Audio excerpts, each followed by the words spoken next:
Hey guys, welcome to Wang Time. I'm your host, Eugene, and alongside here with me is Zhou. Hey guys, this is Joe. We go to the same school and we're currently in. Where are we in? We're moving Going to into grade grade 11. 11. Yes, and we're in the same school. Yep. Okay, so in this kind of podcast, we'll be talking about lifestyle, different changes, fitness, and all that good stuff. Yeah, so Let's get to it! let's get it. You want to just have a brief introduction about yourself? Just tell me about yourself. I don't even know much about you, so Really? no. We've known each other for quite a while. Have we? So, okay, you want me to introduce myself? Uh-huh. So, let me start with. So, I was born in China, in Guangzhou. There's a city called Guangzhou in Guangdong, and then I moved to Singapore at the age of 9, and then I was studying in local schools for like 3-4 years before moving into international school.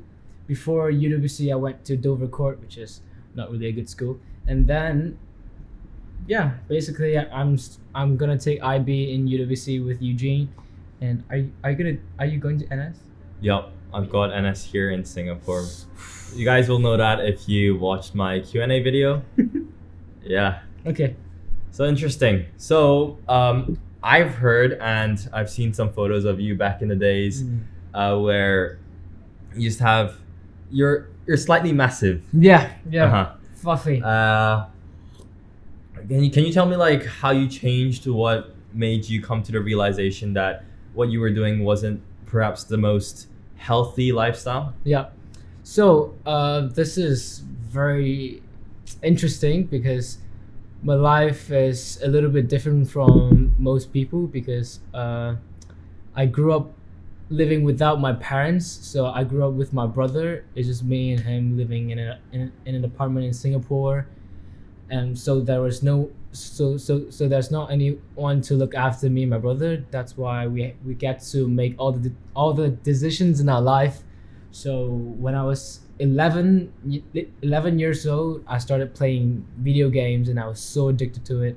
So I played GTA 5, Grand Theft Auto 5, you know the game? I played that game for 2,400 hours on Steam. That's and I crazy. was so addicted to that game. And at the same time, I was eating so much every day. Like straight Pizza Hut, McDonald's, KFC for supper. And then my life was just upside down. I failed all my exams. And then things are just not going well. But it was then when I moved to secondary schools and local school was when I realized that I have to make a change. And then I started losing weight on I think 18 August of 2018. Yeah, was when I started losing weight. And by the way, guys, I have a YouTube channel. I'm just starting Go it. check him out. Link Yeah. in description. And my second video is going to be how I lost 70 pounds in less than a year. And I'm going to give you guys some of the life tips and hacks that's going to make fat loss, maintaining and gaining muscle much easier. So So you mentioned how you grew up without the supervision of your parents. Yeah. How do you think that's affected you, and like what are some of the benefits perhaps, and also like the drawbacks? yeah, I think there are a lot of benefits and drawback because the benefits will of course be having freedom. Like I was blessed with parents who are the more open-minded side of the Asians, you know. Yeah. So like they think that me and my brother are capable of taking care of ourselves and making our own life decisions. So yeah, but I'm not really good at that, which is why I was so addicted to games. But I think it's still good that I can still realize that I was at that stage. Like at that stage I was doing so bad, and then I wanted to change. So there is good and bad sides. So yeah, it depends on the person. Yeah. You had like an exact date of like when you snapped and started losing weight, right? Yes. So what like motivated you on that day to make the change, and how might some of like the viewers watching this use that to help them? I mean, you have to be going through some tough times. I mean, I was going through tough times, especially when you're like fluffy or fat. Whenever like in school, people just call you fat and they just kind of bully you, and then you're like the funny guy who's because you're fat. And I wanted to be the funny guy, not the fat funny guy. Yeah, you get what I mean? So, and then plus, I'm a little bit of a perfectionist. So during that time, I was really not pleased by how I'm doing in life. So I really wanted to make a change. So it depends on the person, but I think now when I try to recall like how I did it, it's hard because when you have gone through it, it just feels normal. You know, you don't remember, but it's really tough. I can say. Yeah, pressure at like school also can really motivate you. But this idea of like fat shaming, I don't think is good in any way. It just, although, and that's what's impressive about you. Most people that are already obese or will take that personally and feel as if they're attacked, but you manage to turn around and use that for your own gain and motivation in order to get your life sorted, right? Yeah. Makes sense. I mean, yeah, but it takes a little bit of time to realize stuff up, but I'm pleased with myself that because after being fat and changing my lifestyles and having a transformation, my life becomes has become a little bit more positive. I realize I can realize I've made a mistake in life and quickly try and make a change to it. So, what like effect did that have on you, like adapting a more healthier lifestyle and quitting your gaming addiction? I mean, a lot of positive things, because when you're sitting in your room and playing games every single day and not going out, you're missing so much stuff. Especially, playing games is probably not gonna, probably not gonna get me to anywhere, and I know that because there's so many people playing games in the world. You probably can't make a living out of it.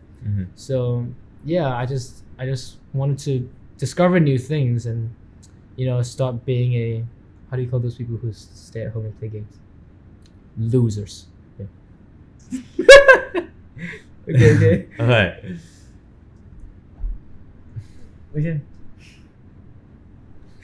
So, you've taken on a healthier lifestyle, which includes both parts of like your diet and also your fitness routine.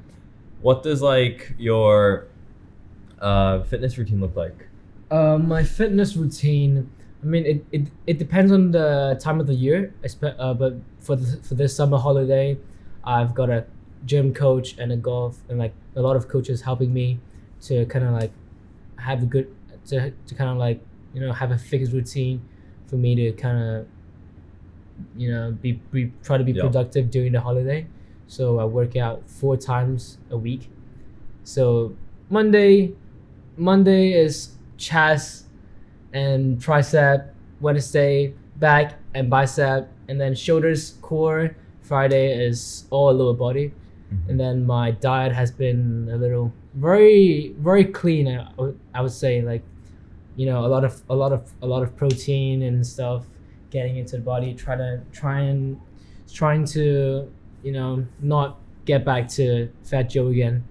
So I have to stay this way, and it kind of motivates me, when you keep on going to the gym, and then you feel better about yourself, and then you look better, which I think it's very good, overall. And incorporating those routines are really important. Yeah.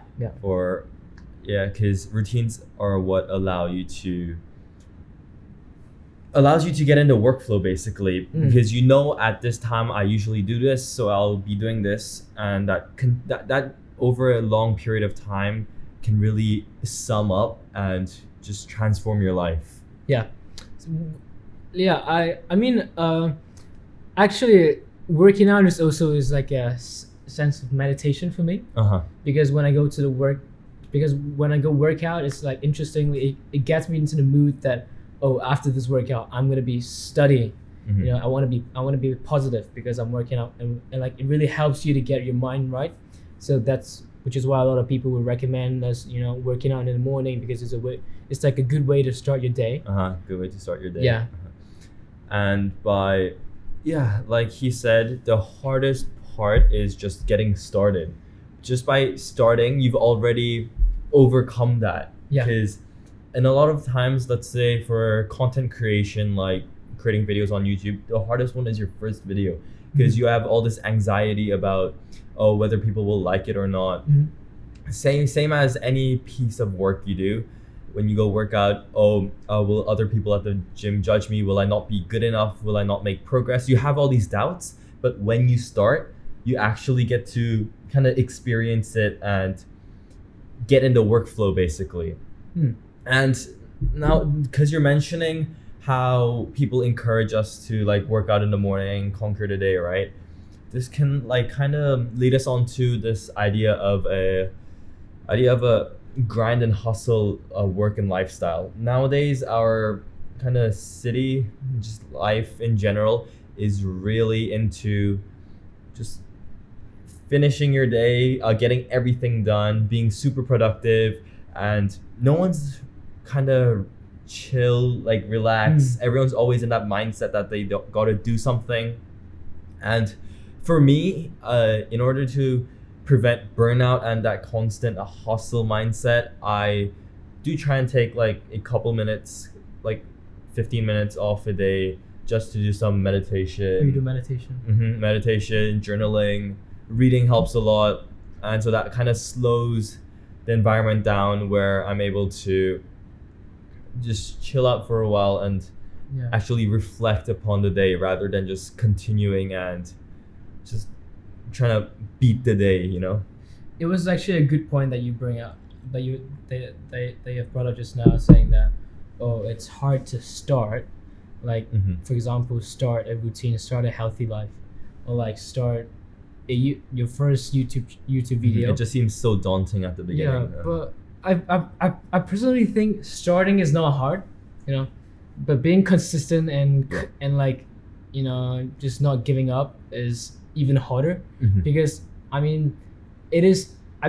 probably a lot of people, the majority of people in the world who are considered as obese, have probably started, have like try and start to lose weight, but it's just hard for them because they can't be consistent with it. They can't keep it up. And then for a YouTube video, I would say, it's always easy to start. Like when I upload my first YouTube video, I was like expecting a lot of negative, comments and like judging, but it doesn't really matter, because it's how you respond to those, and you gotta take them as, because advice, and then create something better. Exactly, every YouTuber, every content creator, every influencer always have those people that hate on them.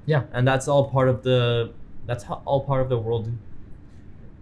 But it doesn't really matter. So it doesn't really matter. There's so many people in the world. Why waste your time on giving them attention, and trying to give attention to those who wants attention from you by judging you? It doesn't really matter. Just do yourself, do whatever you want, do whatever you think is right. Which is why a lot of people have said, why you doing this shit? It's so stupid. Like stop doing it. You're not being a, how do you say? Not being a what? Not being a cool kid. I don't know. A cool kid. So it is a little frustrating sometimes, but because when you're being judged, especially in high school, teenage years, being judged is a little frustrating sometimes. You always want to make everybody like you, this and that, and puberty hits us, and our mind is just thinking about so much stuff. But I hope that when it ends, our like mind can be more clear, and it'll come out stronger. Yeah. What are some of the ways? How do you respond to those negative feedbacks, and what do you do? Because it does get bothering sometimes, right? Yeah, there's a lot of ways you can respond to them. First, argue with them, which is not going to be useful. So what I would recommend is probably keep on doing whatever you want, like doing what you think is right, but it has to be right. and then proving them wrong by successing in whatever you're doing. So that I think that's the best comeback to them, Mm-hmm. to So the just- haters. Got it. Yeah. Yeah. How have you been doing during the holiday? I mean, the I mean- holidays been all right. I've been getting good work in. Trying to maintain. This man is studying hours, and he's putting hours and hours Yeah. of his time into studying every single day. It's the productivity mindset.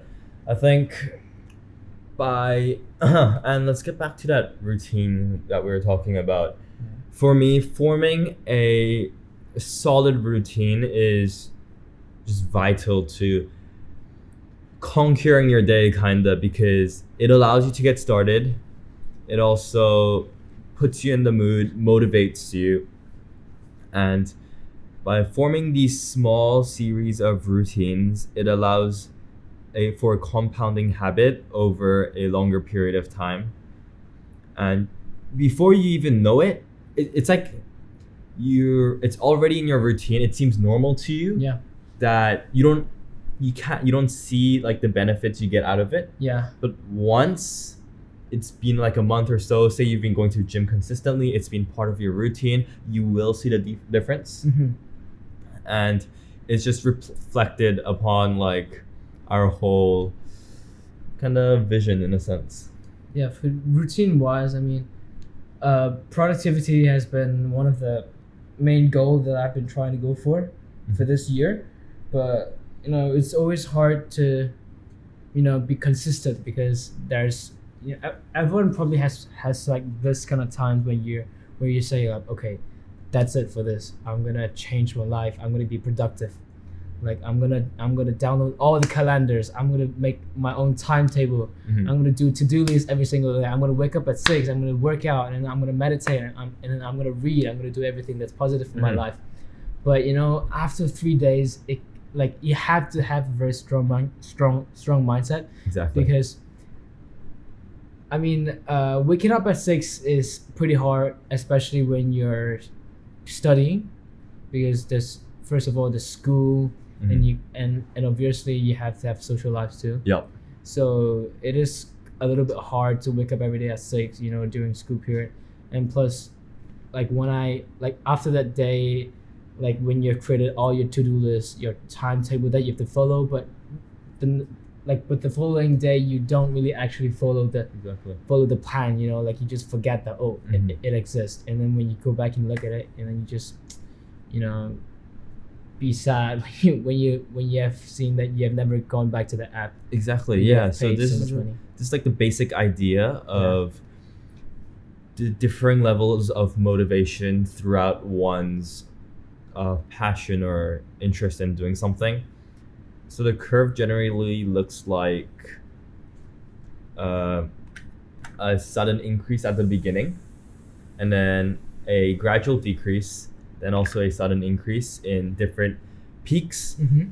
So what this basically means is like what you said at the beginning, someone will be super motivated. Mm-hmm. I think you've also experienced this. Like at Yeah, the beginning, you yeah. were like, "Oh, let's do this, let's do that." You prepare yourself, but then once it comes to week 1, week 2, there's that sudden diminuendo of your interest and motivation in that. Yeah. And the key here really is consistency. By being consistent, you're keeping your motivation to a good level, and slowly you can increase that. By seeing results, you can also help keep that level of motivation through setting a routine like we discussed. Yeah. And just by doing these kind of things and keeping your motivation level relatively high and preventing those downward drops where you're super depressed, demotivated, Mhm. that you don't want to do anything, it's just key to keeping everything, Yeah. just keeping that baseline level there so that Yeah. you can continue it for a longer period of time. Do you have any like suggestions or ideas for people that want to like lift this level of motivation up? I mean, I'm not the person. I think I shouldn't be the person you guys should seek advice for, but I mean, I can try my best to see what I can get out. But it is kind of difficult. I'm trying to work on the same thing as well, Mm-hmm. because it's not a lot of people can be consistent with productivity, Yeah, that's true. because it's there's always there's always There are large excuses. barriers that prevents you from doing something. There are Yeah. excuses. The list is endless. Yeah. For example, like learning a guitar or reading. Mm-hmm. So like even like during a holiday when I have more time, so like so before the holiday I said, okay, I'm gonna read this many books. I'm gonna practice guitar. I'm gonna practice my vocals. Exactly. I'm gonna go to this activities. I'm gonna do that. But on the actual holiday, like when the time comes, you just think of, oh, actually I've something better to do. Oh, I've got to than do this. I've got to Yeah, do I've gotta that. do that. But you're just wasting your time. But, Mhm. so The key really is sticking with your plans, Yeah. setting realistic goals so that you're able to actually achieve them So, and not yeah. lose the motivation. And, And by the way, what are your goals for grade 11? Like, what are you trying to get out from grade 11? from schooling, right? So Not basically, not school, but like- basically just grade 11. Like in grade 11, what are you gonna do? Like both like live schools and basically everything. so my main focus for grade 11 is keeping that consistency of motivation Oh, and also being able to have a good work-life sport balance. well, like stuff like that. Exactly. So, being able to stay on top of schoolwork, I do not enjoy being piled down by schoolwork where you have to sacrifice like a night out with the boys, because that's part of your mental well-being. Uh-huh. And once you have a lot of work crumbling down upon you, once you cannot find time to do self-motivating things, you can't reward yourself, Mhm. it's not going to end well. So for me, mainly balancing those. I also play basketball, which I have training for, and Oh, you're I have training to, for yeah, basketball. I have to keep in shape for that as well. So also that takes up some of my time as well, and so I have to make sure I'm in check with that and keeping everything together in that bubble for me, basically. What about you? What goals do you have? I mean, I'm a big fan of transformation. I think that transformation is a way for you to become a better person and Yeah, become it is. more productive. So I would really love a good transformation in grade 11. And actually, my greatest transformation I would say is probably 2018. So during 2018, yeah, when I lost the fat, and then when I moved to international schools, actually I have a lot to talk about, schools in Singapore, like my opinions on local schools and international schools. So first of all, I mean I can talk about the school first, because I think like after moving so many schools when it comes to Singapore, I think I've moved around like 4 to 5 schools. Well, that's interesting. So you have Yeah. really different experiences. Yeah, so like different schools. local and international.